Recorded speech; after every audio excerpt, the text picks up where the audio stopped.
libaaxii xalay toole ina warcadee basaday gabadha dhaawaca weyn u geystay ciidamada ayaa ilaa xalay ku daba jiray hawlgal ay sameeyeen way ku guuleysteen kadib markii ay 7 xabo ku dhufteen ciidankaasi waxa hogaaminaya Cabdi Axmed bal waxaan wax ka weydiin doonaa hawlgalkaasi sidoo dhacay iyo waqti uu qaatay taliye wanarkay libaaxii waad ku guuleysateen bal waxaad ka warantaa sida hawlgalkan uu dhacay bismillaahir rahmaanir rahiim xalay 7 barkii markay ahayd baan loo soo sheegay baalkaasi inuu soo dhacay gabadhna wax yeelay muddo 7 mirir gudahooda ayaan ku soo gaarnay goobtii ilaa xalay toowan ku jiray baadidoonkiisa insha Allah taala taliya ciidankuna waajibkii buu nasiiyay ciidannimo raadiyahana uu ka sheegay idaacadda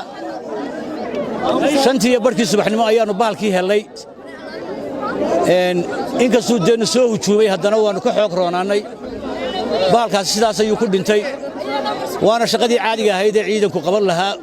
qayb kamida oo waliba yar ma aha wax weyn ma aha waa baal xayawaan oo soo dhacay oo shacabku ka badbaadinay waana shaqadii aanu shacabka u haynay weeyaan taliye intii hawlgalkaad ku jirteen wax dhibaato libaaxu meydin keenay idinka maadaama uu sacaabinay dhaawacna u ahaa maya waxa la dagaalamay ciidan tababaran wax dhibaato anaga nooma keenin halkee ayaad ku qabateen markaa libaaxa